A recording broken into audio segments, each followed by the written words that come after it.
Ayer que tocaste el tema de los judíos y de lo terrible que lo pasaron en la Segunda Guerra Mundial, ¿por qué los Estados Unidos cuando regresaron siguieron siendo racistas con los negros si vivieron tales horrores? No todos. Bueno, porque era la ley.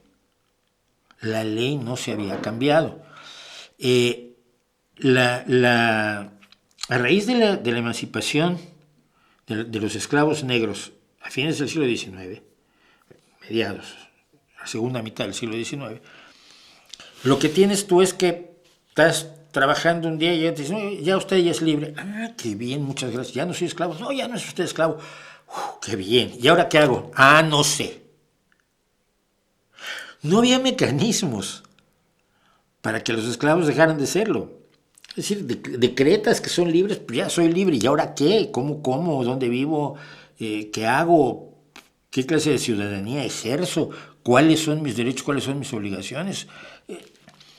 Y de esto se aprovecharon los esquemas, sobre todo en el sur, que existían ya en los Estados Unidos, para crear una situación que a ratos era incluso peor que la esclavitud. Se utilizó mucho el sistema de los medieros o el sharecropping. El sharecropping es, tú ya no eres mi esclavo trabajando en mis campos de algodón. Ya no se puede. Bueno, te alquilo mi campo de algodón, tú plantas algodón y me das el 60% de la cosecha. Yo te doy la tierra y la semilla y tú me das una parte de la cosecha, el 60, el 80, el 50, el 90. Y me das tu cosecha y ya, y así me pagas el alquiler. O sea, me pagas por trabajar. Esto es lo mismo que provocó la hambruna de la patata en Irlanda a mediados del siglo XIX. Los irlandeses trabajaban los campos de los dueños de las tierras que estaban en Londres. Y lo poquito que ellos plantaban para ellos pues eran patatas. Llegó la plaga de las patatas y entonces se quedaron sin comer. Bueno. Y el gobierno, para que el mercado funcionara, esto ya lo contamos, pues no hizo nada y dejó que se murieran ahí varios millones. Entonces, esos trabajadores, esos campesinos medieros, o sea, se decía medieros porque en México se llama medieros porque ellos están a mitad y mitad, ¿no? En realidad no están a mitad y mitad, todas las ventajas las lleva el dueño de la tierra y todos los riesgos los corre el campesino que alquila la tierra.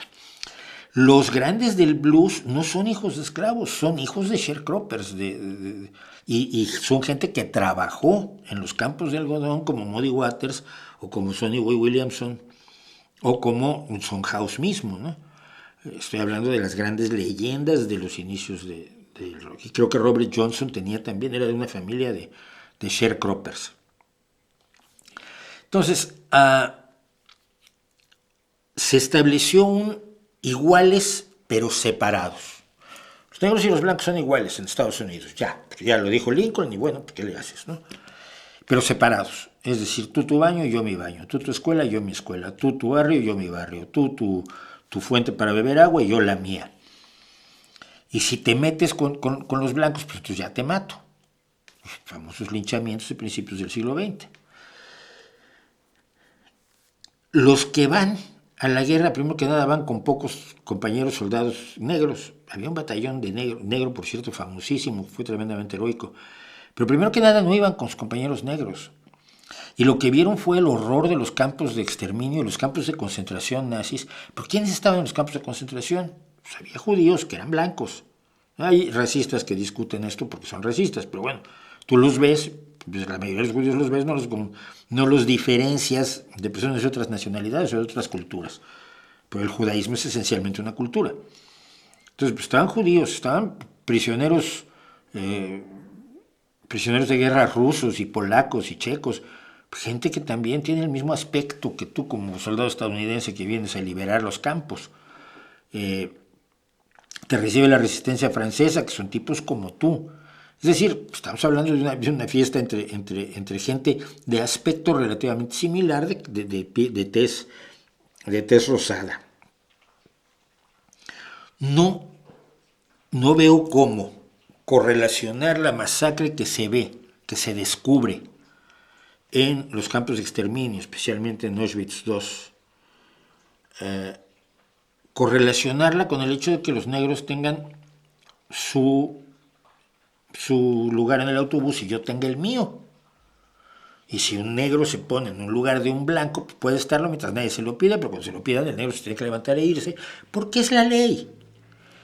Equiparar esas dos realidades, por horrible que evidentemente era la situación de los descendientes de esclavos negros a principios del siglo XX en Estados Unidos, equipararlos es un poco excesivo, ¿no? Yo no veo como soldado que salí del campo en Estados Unidos, fui, peleé en la Segunda Guerra Mundial, desembarqué en Normandía, regresé a mi casa. Todo lo que vi no veo cómo afecte la relación que yo tenía con los negros antes de salir de mi casa. Es la lucha de los negros posterior, a partir de los años 50, después de la Segunda Guerra Mundial, y entre otras cosas, por los que fueron, pelearon, dijeron, yo sí peleé igual que tú, y me jugué la vida igual que tú, y muchos murieron igual que tú. Es a partir de los años 50 cuando se crea la lucha por los derechos civiles, con el apoyo de muchísimos blancos. Esto nunca hay que olvidarlo, no eran todos los estadounidenses iguales. Aunque hubo, sobre todo en el sur, la tendencia era a ser tremendamente racistas, ¿no? Pero si te acuerdas de la masacre de Mississippi, de los activistas civiles, no me acuerdo, uno de ellos por lo menos era blanco, ¿no? Entonces, siguieron siendo racistas porque no veían que su racismo fuera igual al racismo que habían visto contra los judíos y contra los gitanos y contra los eslavos en la Segunda Guerra Mundial. Y además muchos de los soldados ni se enteraban. El soldadito de infantería no le informaban tampoco el rol que estaba solo me acuerdo en las grandes liberaciones de campos, cuando el comandante ponía a todos los chicos y les explicaba de qué se trataba eso. La gente no sabía. Un soldado está para obedecer, no para enterarse.